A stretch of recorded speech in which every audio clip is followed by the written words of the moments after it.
Tuhan. Tuhan, kami tetap cinta Engkau Tuhan. Kami tetap mau setia kepadamu Tuhan. Kami mau persembahkan yang terbaik buat Engkau pada pagi hari ini. Ku tetap cinta, ku tetap cinta, walau badai datang menerpa, ku tetap cinta, ku tetap setia, ku tetap setia, ku tetap setia, walau topan datang menerpa, ku tetap setia, ku tetap cinta, ku tetap cinta, ku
terima kasih Tuhan. Kami akan mulai ibadah ini Tuhan. Sertai kami dari awal hingga akhirnya Tuhan. Dan di dalam nama Tuhan Yesus kami telah berdoa. Mari Bapak Ibu yang percaya katakan amin. Sekali lagi berikan kemuliaan buat Tuhan. Haleluya.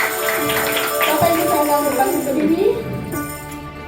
Kita mau kanan kiri kita kasih salam Bapak Ibu. Haleluya. Kita katakan ada kuasa di dalam puji-pujian. Amin.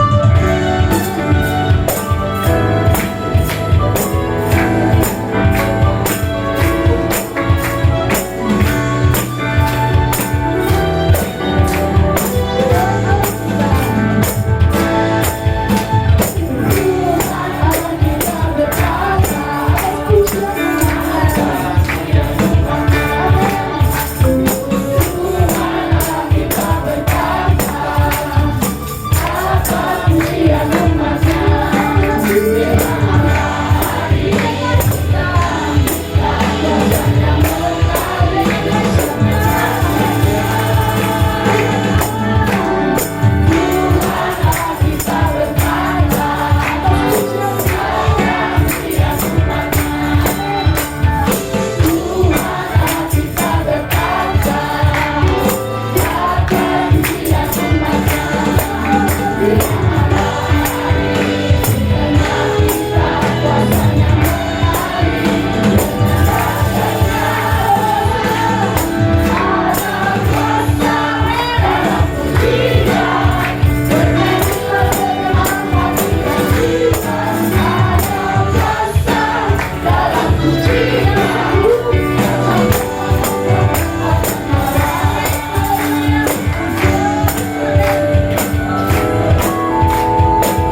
di dalam Tuhan, amin.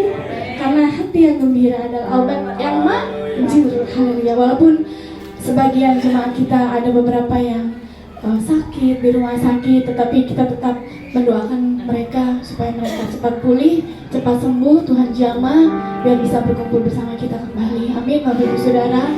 Haleluya. Kita yang ada di tempat ini, kita percaya bahwa Tuhan memimpin setiap langkah kita. Buktinya apa? Kita ada sampai saat ini itu bukan karena kekuatan kita, tetapi karena anugerah Tuhan yang begitu besar dalam hidup kita. Amin. Mari Bapak Ibu kita siapkan hati kolektif kita untuk kita memberikan persembahan kita.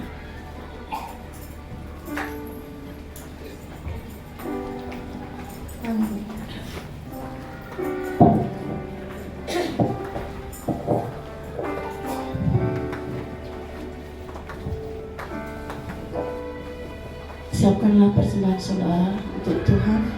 Dan sebelumnya mari kita berdoa. Bapa yang baik dalam surga, dalam nama Yesus Kristus yang kami sembah, kami rasakan hadir-Mu Bapa di ibadah kami. Dari setiap pujian penyembahan yang sudah kami naikkan, Engkau Allah kami yang bertahta di atas pujian kami. Bapak Yesus, kami bangga punya Allah seperti Engkau ya Tuhan.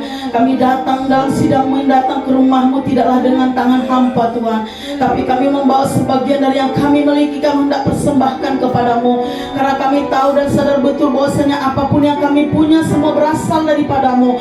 Untuk itu sebagian dari yang kami miliki kami hendak persembahkan, sucikan, kuduskan Bapa. Persembahan kami untuk digunakan dalam sidang-Mu, memperlebar kerajaan-Mu ya Tuhan. Berkati kami seluruh umat-Mu yang sudah mengembalikan milik-Mu, yang memberikan ucapan syukur, pembangunan rumah Tuhan, bahkan tatanan lainnya. Engkau Allah kami yang telah berjanji bagi kami akan bukakan tingkap-tingkap langit-Mu dan curahkan berkat-Mu bagi kami setiap umat-Mu yang melakukan kebenaran firman-Mu. Jadilah kepada umat-Mu sesuai perkataan-Mu ya Tuhan.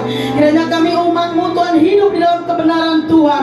Terima kasih Tuhan, terpuji-pujilah Engkau ya Tuhan. Sucikan, kuduskan persembahan kami. Engkau memberkati hamba-hamba-Mu yang siap melayani kami, melayani dengan keteraturan dan dipimpin oleh Roh-Mu. Kami pun memberi rasa hormat kepadamu ya Tuhan. Di dalam nama Yesus kami berdoa dan siap memberi kepada Tuhan. Karena berkat Tuhan yang menjadikan kami kaya, susah payah tidak menambahinya. Terpuji-pujilah Engkau Tuhan, syukur bagimu. Haleluya. Amin.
Tiba saatnya kita akan mendengarkan firman Tuhan. Mari Bapak Ibu kita siapkan hati kita, pikiran kita, untuk kita boleh ditaburi firman Tuhan.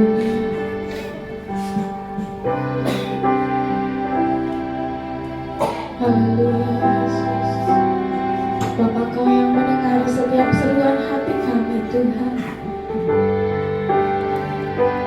Haleluya.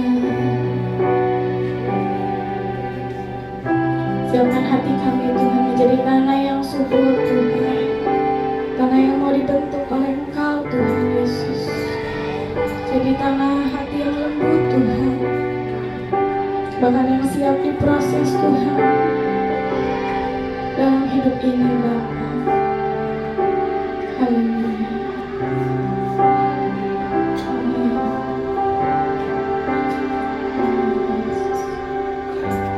Bapa, Kau mendengar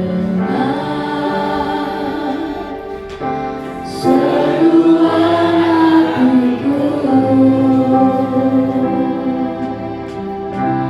Tak pernah Kau lepaskan dari kasih-Mu.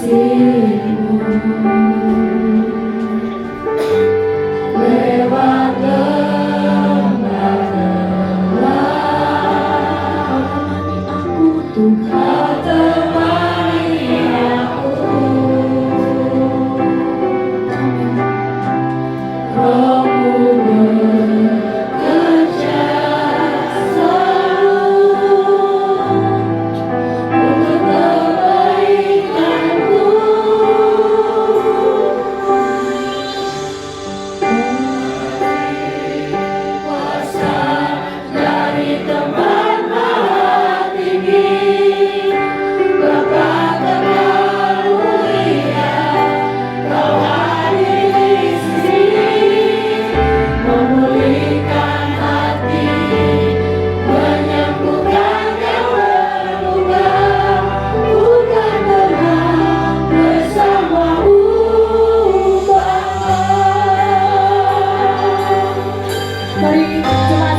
mengucap syukur.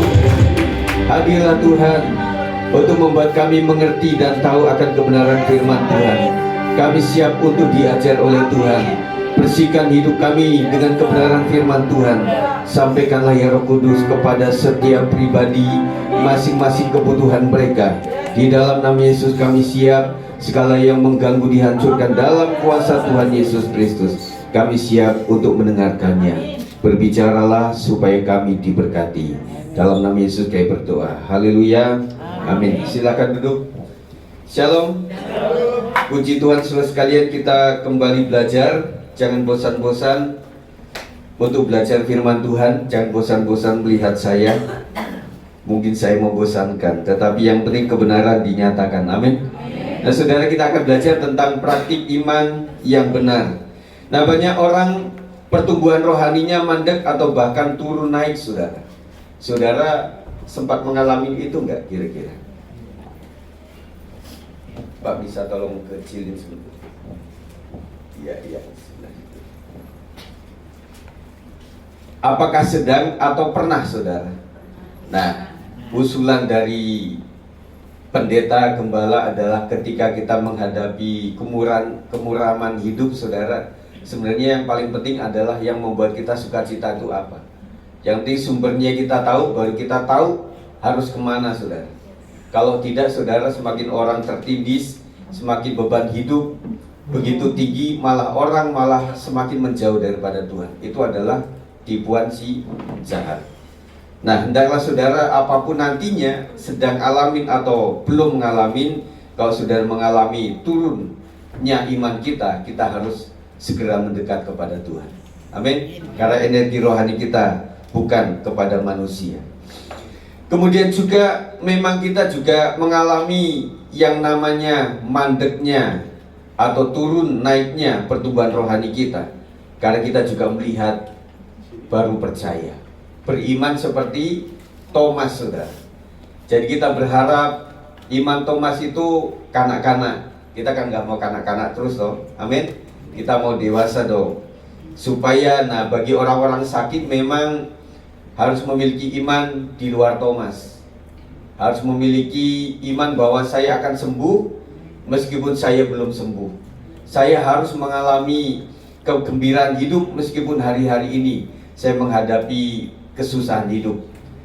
Saya pikir saudara, kita tidak terlalu susah dibandingkan orang-orang Demak saudara. Kata orang Jawa, Demak saudara.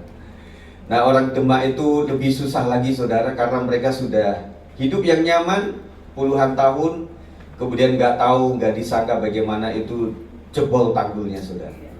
Nah ada wilayah-wilayah tertentu yang memang bertanggul saudara, tetapi kita tidak sehebat orang-orang Belanda, Nederland, yang mereka itu memang dikepung oleh air laut, tetapi mereka bisa mengantisipasi dengan teknologi yang ada. Dan kita ingin belajar seperti itu saudara. Nah seharusnya apa dong prinsip iman yang harus kita bangun? Kita baca dulu ya. Pembacaan kita ada di dalam Yohanes 20 ayat 24 sampai yang ke 29. Ayat yang pertama saya sudah bagikan di WA group saudara supaya saudara lebih paham di situ, tetapi tetap konsentrasi primernya adalah kepada saya di sini. Ayat 24 mengatakan Yesus mau menampakkan diri kepada Thomas, tetapi Thomas salah seorang dari ke-12 murid itu yang disebut Didimus tidak ada bersama-sama mereka ketika Yesus datang ke situ. Maka kata murid-murid yang lain itu kepadanya, kami telah melihat Tuhan. Tetapi Thomas berkata kepada mereka, sebelum aku melihat bekas penjarahannya, dan sebelum aku menunjukkan jariku ke dalam bapakku itu, dan menunjukkan tanganku ke dalam dalamnya, sekali-kali aku tidak akan percaya. Ya, yang saya ambil ini adalah terjemahan baru yang kedua. Jadi saudara baca di sini ya supaya sama. Ya, tadi ayat yang ke 25. Saya akan membaca ayat 26. 8 hari kemudian murid-murid Yesus berada kembali dalam rumah itu, dan Thomas bersama-sama dengan mereka. Sementara pintu-pintu terkunci, Yesus datang dan ia berdiri di tengah-tengah mereka dan berkata, damai sejahtera bagi kamu. Kemudian dia berkata kepada Thomas, taruhlah jarimu di sini dan lihatlah tanganku, ulurkanlah tanganmu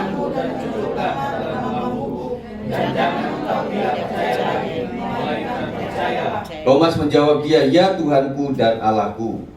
Kata Yesus kepadanya, "Karena engkau telah melihat aku, maka engkau percaya. Berbahagialah mereka yang tidak melihat, namun percaya." Puji Tuhan, saudara sekalian, sangat membahagiakan kita melihat langsung mujizat Tuhan, baru kita percaya. Tetapi kata Tuhan, berbahagialah mereka yang tidak melihat, namun percaya. Jarang orang yang melihat langsung Yesus pada zaman kini, tetapi mereka melihat kalender, ada gambar Yesus di situ. Tetapi di kalender kan versinya berbagai-bagai, saudara. Ada yang rambutnya segini, ada yang rambutnya segini. Tetapi ada juga yang bilang, "Pak, itu waktu potong rambut." Tetapi saudara, yang langsung melihat memang jarang. Ada mendapatkan lewat vision, lewat penglihatan begitu ya. Nah, kenapa gambar itu muncul? Karena berasal dari visi-visi, mimpi-mimpi, penglihatan-penglihatan, disandingkan dengan secara sosial. Orang waktu itu zaman dulu kira-kira brengosnya seperti itu, kemudian jambangnya seperti itu, kemudian pakaiannya pastinya jubah lah. Kalau Yesus itu berasal dari Jawa pasti pakai blangkon, saudara. Karena berasal dari Timur Tengah, jadinya seperti itu. Iman adalah hal yang progresif, berkembang dalam kehidupan kita sebagai orang percaya. Iman itu bertumbuh, saudara. Jadi iman tidak cuma satu kali dan seterusnya seperti itu, tidak. Karena iman itu kalau jumlahnya 100%, itu mulai dari 20%, saya percaya nanti berkembang menjadi 40%. Ya, ini kita sedang belajar dari iman yang harus melihat sampai kepada iman yang belum melihat, tetapi kita sudah percaya. Tidak ada yang menandingi iman yang seperti ini, saudara. Orang sekuler akan bilang, "Lu buat dulu baru saya percaya." Makanya di sebuah seminar mengundang orang-orang yang pernah ngalamin itu. Betul nggak? Seorang pengusaha baru layak menjadi pembicara karena dia adalah orang yang ngalamin dan kita pasti percaya sama dia. Tetapi iman tidak seperti itu. Berharap saudara masih banyak tantangan di ke depan ini. Ya, setiap keluarga kita doakan terus. Bahkan kita harus berdoa puasa untuk menunjang itu, saudara. Jadi doa puasa itu apa bedanya dengan doa biasa? Mungkin kepuasan rohaninya akan muncul di situ. Kemudian kesungguhan hati akan ada di situ. Selanjutnya rem-rem gas kehidupan kita bisa diatur dengan baik. Aduh, saya mau marah nih, aduh lagi puasa. Tetapi jangan juga, oh lagi puasa, nanti kalau habis saya buka, wah lu jual gua beli. Enggak gitu juga. Tetapi artinya betul nggak, saudara? Kalau secara psikologi kita lagi puasa itu memang ya kita sengaja menghindari, tetapi anehnya juga waktu kita sedang berpuasa, kita malah menghadapi yang seharusnya tidak terjadi. Yang biasanya anak nggak rewel tuh ya. Tapi waktu kita puasa buat aja yang kita bikin marah. Nah, jadi kita berpikir, oh iya ya, kalau kita semakin mendekat kepada Tuhan, tantangannya akan selalu ada. Tetapi tugas kita adalah bukan menghindari itu, tetapi bagaimana menguasai diri kita sampai kita goal. Iman tidak merupakan barang jadi yang tinggal digunakan, melainkan berproses dalam pertumbuhan. Kita bertumbuh dalam iman, bahkan dari iman satu ke iman yang selanjutnya. Iman kita di 10 tahun yang lalu bisa berubah-ubah, saudara. Nah, bisa yang lebih baik dari sekarang atau malah tidak. Tetapi firman Tuhan mengharapkan kita untuk bertumbuh terus.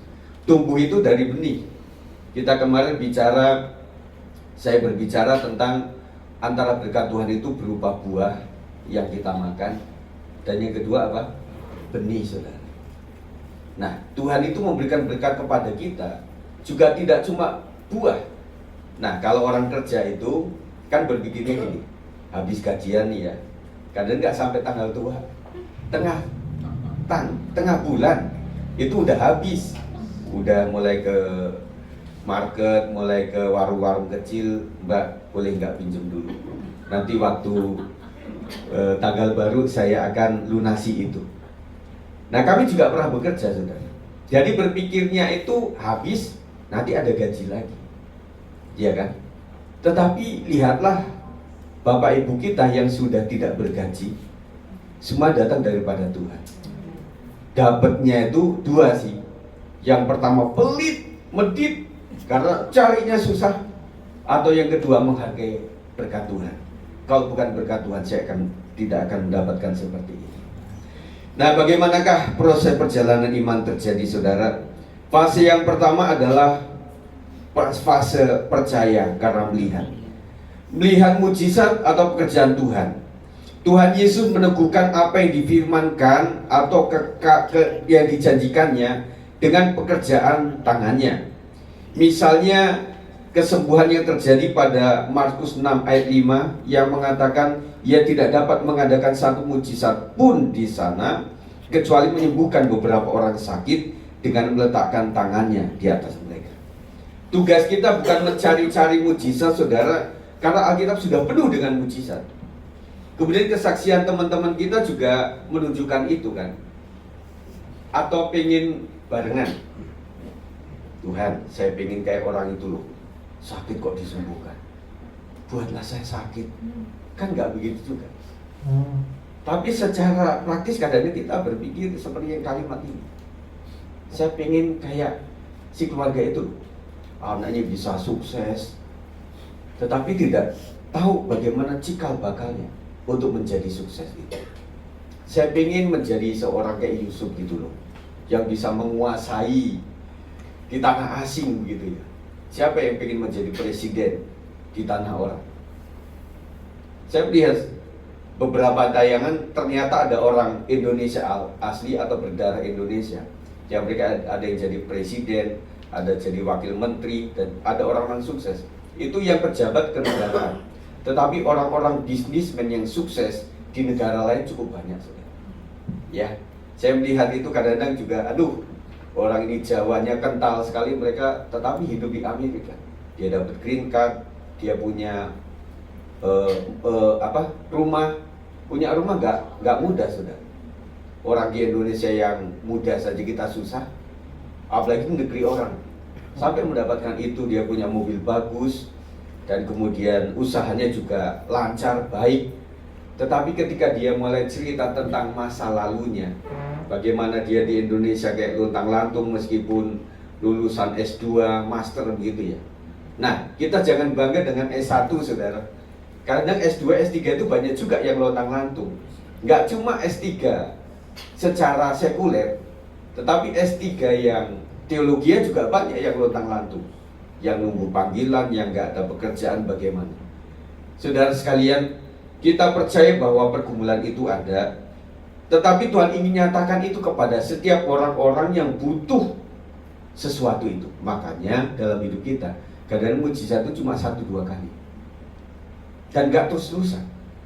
Kemudian Markus 8:23 mengatakan Yesus memegang tangan orang buta itu dan membawa dia keluar desa. Lalu ia meludahi mata orang itu dan meletakkan tangannya atasnya dan bertanya kepadanya, sudahkah kau lihat sesuatu?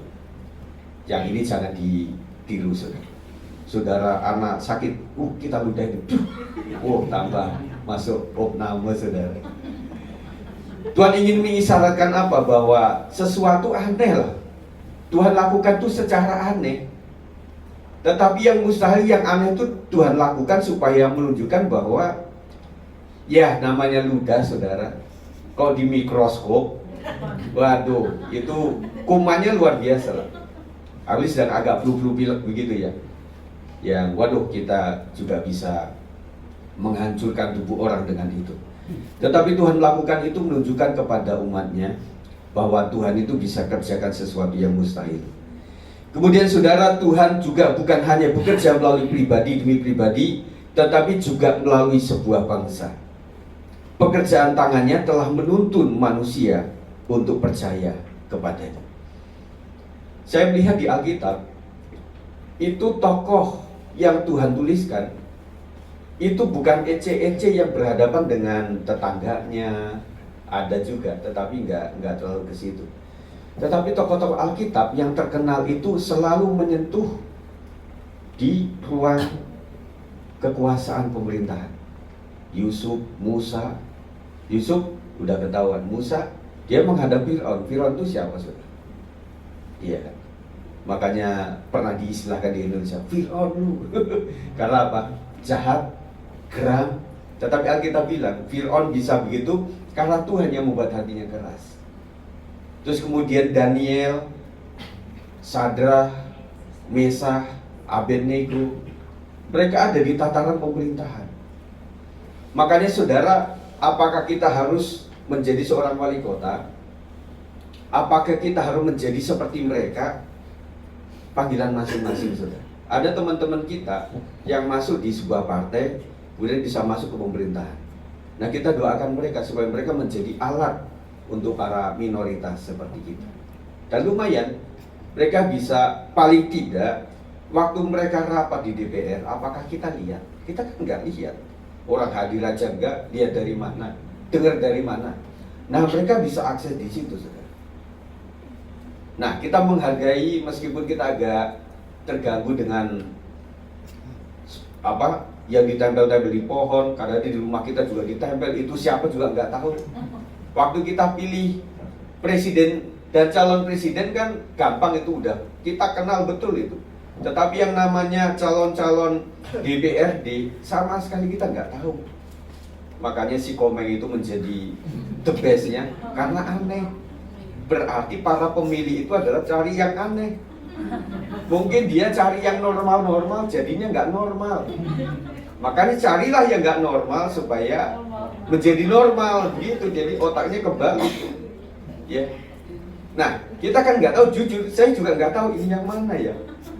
Istriku juga cari yang kita agak kenal gitu. Oh, nggak ada, bukan. Dia bukan di PDI, tetapi dia di Nasdem. Oh, pantesan nggak ada, ya kamu salah lihat.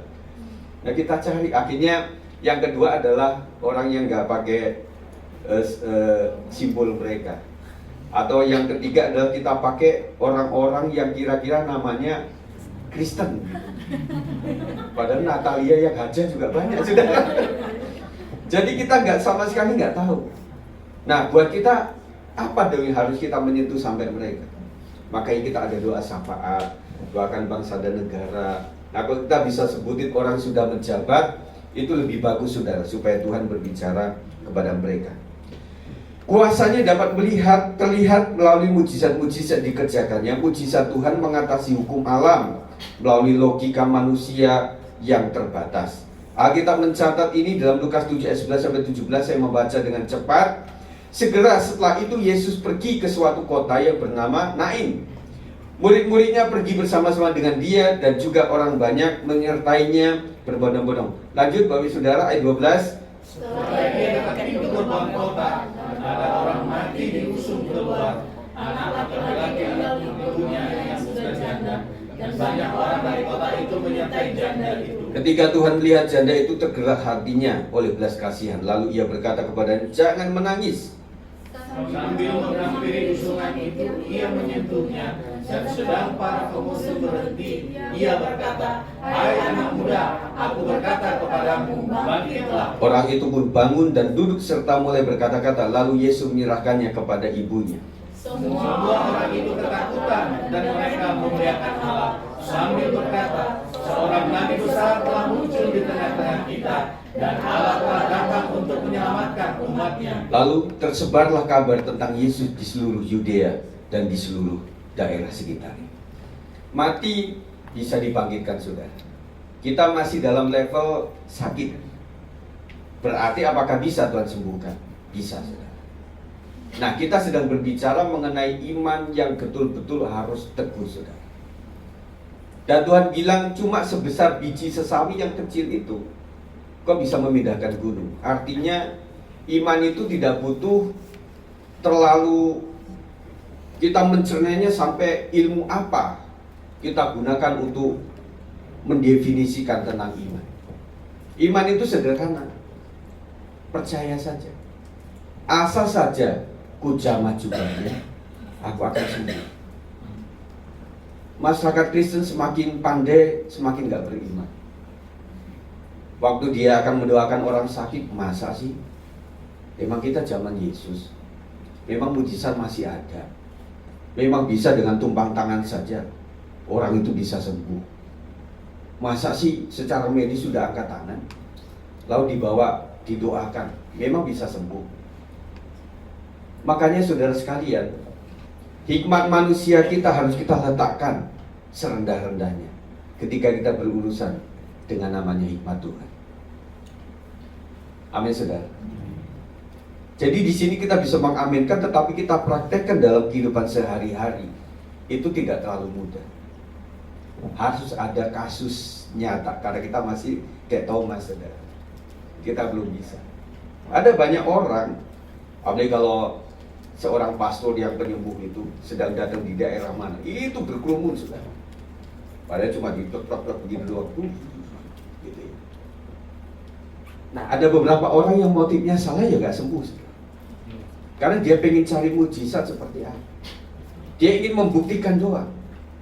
Tuhan itu terbukti, tetapi Tuhan gak suka ketika kita ingin membuktikan itu saudara. Dengan cara cari saja. Ada seorang hamba Tuhan yang selalu ditelepon tentang masalah hidupnya. Ya. Lalu seorang hamba Tuhan bilang, "Bu, cari Tuhan, jangan cari saya. Saya sedang ada di kota lain, Anda ada di kota lain. Anak ibu yang bermasalah, yang suka kesurupan itu ada di sekitaran ibu, ada di rumah ibu.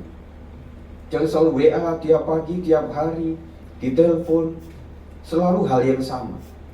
Sampai kepada seorang pendeta, "Coba sekarang beriman kepada Tuhan. Kamu katakan sesuai iman kamu. Karena yang dicari oleh Tuhan itu bukan orang pendeta atau orang penginjil atau yang STH, MTH, profesor, doktor, bukan. Tetapi orang yang percaya." Akhirnya si ibu itu melakukan, dan akhirnya puji Tuhan sembuh. Dan dia mulai hari itu mempercayai bahwa ternyata iman saya lebih manjur dibandingkan mengharapkan ke pendeta. Nah, kan namanya pertumbuhan sudah. Awal-awal memang kita minta didoakan. Kalau bukan Pak Gembala yang mendoakan, kayaknya sembuhnya susah. Makanya mesti sampai pendeta datang baru, nah ini baru sah. Yang kemarin nggak sah, kasihan. Teman-teman kita yang sudah di legalitas, kita sudah doakan untuk mereka mendapat pengurapan yang baru saudara.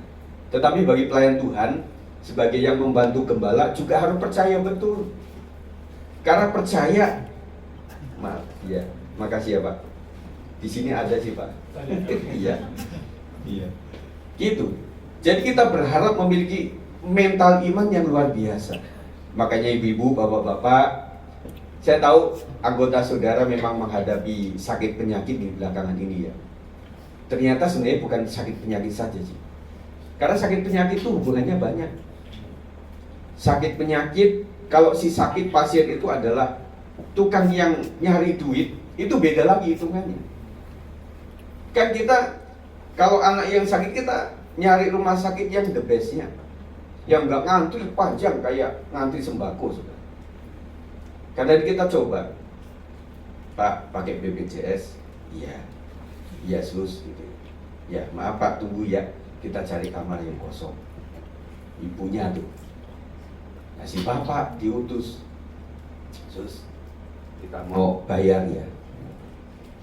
Jadi ini atas nama ini supaya bisa ditangani dengan baik. Langsung ada kamar sudah. Nah kita dalam artian berpikir ini apa?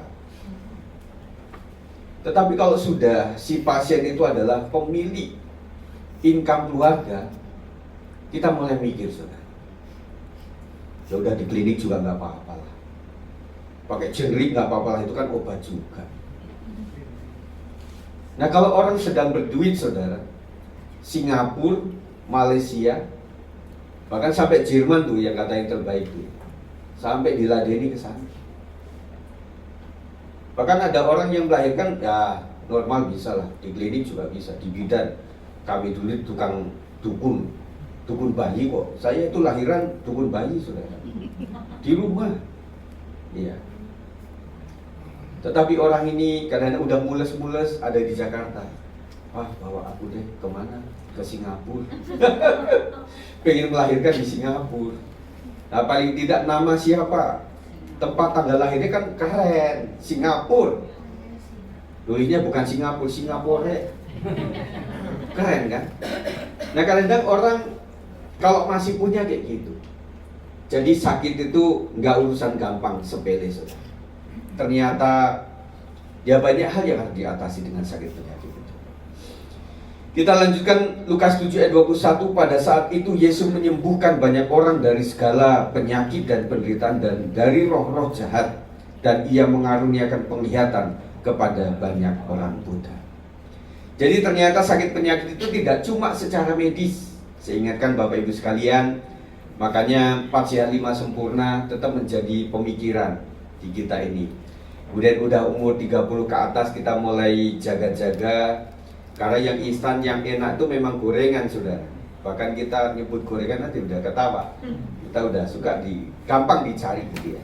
Tetapi kita mulai berpikir lagi, ini usia, ini sudah mesti. Orang yang rajin kadang-kadang ditakar loh. Karbohidratnya mesti berapa, vitaminnya ini berapa. Pak, hitung-hitungnya masih susah. Keburu lapar. Iya, dalam nama Yesus lah. Nanti darah Yesus lebih tinggi. Emangnya Yesus migren? Kita kadang-kadang punya bahasa rohani, tetapi kadang-kadang kayak seperti mempermainkan gitu ya. Nah kadang kita percayalah sama Tuhan, tetapi tetap menjagalah. Yesus juga puasa, iya kan? Jadi kita tahu puasa itu baik kan? Tetapi untuk mengikuti, ambil bagian memang selalu ada. Tetapi ada orang yang memang kekeh saya harus puasa. Ternyata asam lambung itu awal-awal saja, habis itu enggak lagi kumat. Bahkan ada orang yang kini bulan puasa kan, mereka tetap ikut melakukan puasa itu. Ya, cuma kita kan memang startnya beda sama mereka. Kita bisa dari sore, kadang-kadang juga dari pagi kita sudah sahur. Karena mereka ganggu, daripada ganggu, ikut aja lah mereka, supaya ikut-ikut bangun sama mereka, gitu kan. Ya udah makan gitu ya. Nah kemudian ada yang jam 12 juga udah kerucuk-kerucuk atau nggak kuat. Hari pertama kedua adalah paling sulit. Sampai ada kesaksian orang muslim itu sudah 1 bulan penuh, mereka pengen lanjut. Karena setelah berapa ya, 7 hari itu metabolisme itu sudah membiasakan dengan puasa itu. Jadi kayaknya waktu sudah takbiran tuh ya, ada juga yang masih melakukan itu. Aduh, udah kadung enak. Berarti tubuh kita, metabolisme itu tergantung kebiasaan kita. Anak-anakku sekalian, kalian kan generasi yang bangunnya siang tuh. Siapa yang ngakuin itu? Semua orang tua ngakuin itu. Tetapi waktu kita bangunin pagi-pagi, Pak, ngapain sih bangun pagi juga nggak ngapa-ngapain, nggak ngerjain apa-apa. Kita juga kadang mikir. Tetapi para wanita, calon mertua itu suka wanita yang bangun pagi. Amin. Amin. Kalau laki-laki bagaimana, Pak? Ya tergantung nanti kalian akan berumah di mana. Kalau sama mertua itu neraka itu. Iya kan? Makanya banyak anak-anak kita yang pengen tetap di rumah kita karena aduh mertua itu lebih jahat daripada bukan mertua gitu ya. Itu yang terjadi. Nah, kita juga memikirkan anak-anak kita nanti setelah mereka dewasa seperti apa ya. Terus istrinya tuh kayak apa, suaminya kayak apa kalau modelnya kayak gini. Iya kan? Nah kalau semuanya udah tergantung sama gadget, semuanya gadget, ngulek sambel pakai gadget, memang kan nggak bisa juga. Kita mikirin anak-anakku, kita itu orang tua mikirin kalian seperti itu. Makanya bawel kita tuh udah 30 kuadrat. Karena hal yang sepele kayak gini. Tetapi mereka juga memang unik ya. Waktu memang harus bangun memang bisa. Bisa, tetapi bangun siang juga bisa. Nah kalau model saya, saudara, karakternya itu susah tidur, cepat bangun. Itu yang menderita. Ada orang yang tuh enak, cepat tidur, susah bangun. Nah saudara di mana tuh? Antara dua ini. Kita itu terlalu tenang, ya malah mikir, muter. Bahkan jam itu kan suka tik, tik, itu ganggu banget. Cicak lagi pacaran juga gangguin tuh, antum sendal juga ini. Tetapi ada orang setiap sininya ini udah kena apa, langsung gitu ada juga. Aneh lagi, kan musim KRL tuh ya. Orang yang kayak gini juga pas mau turun dia langsung bangun, udah gak ada yang bangunin. Nah itu Budida kan ada. Karena udah terbiasa kayak gitu, udah ngitung ting ting ting dari satu, ting ting ting ting 2, 3, 7 stasiun, melek, wah bisa. Tetapi waktu saya KRL waktu itu kan beda ya, 5 tahun 10 tahun yang lalu itu. Jadi kalau mau turun stasiun berikut itu harus 2 stasiun sebelumnya kita sudah begini. Mau keluar Pak, mau keluar Pak. Kok enggak? Kita mau turun Depok baru nyampe Citayam baru turun.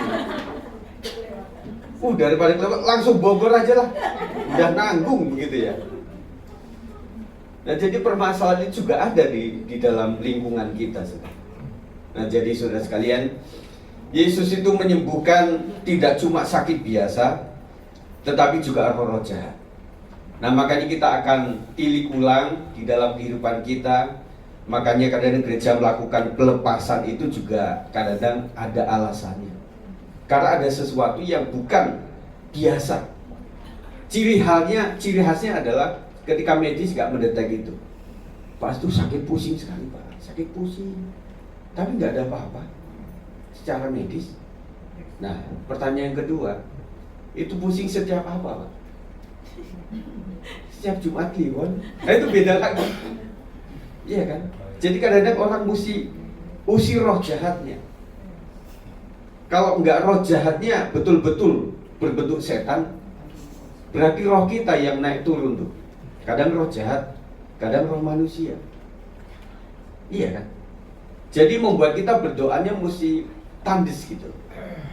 Tandes. Yang pertama, jemaat kalian bisa mendoakan sendiri untuk masalah itu. Lakukan itu dulu. Baru ketika ada pihak ketiga itu contohnya gini saudara. Saudara sudah ngomong sama iblis nih, sudah ada sebuah perjanjian. Makanya orang pengikut gereja setan itu susah dilepaskan. Karena 3, roh manusianya jalan, roh setan yang mengikat dia jalan, butuh pendoa syafaat. Nah Bapak Ibu, teman-teman kita sampai di situ atau enggak? Cuma masalah kesehatan biasa. Kalau munculnya adalah sakit ini, nah kita selalu tanya, Bu, Bapak sebelum sakit, Pak, Ibu sebelum sakit, awalnya gimana? Oh iya Pak, waktu itu makan sate kambing Pak, habis itu makan durian Pak. Waduh, berarti ini bukan diusir rohnya, tetapi roh hawa nafsu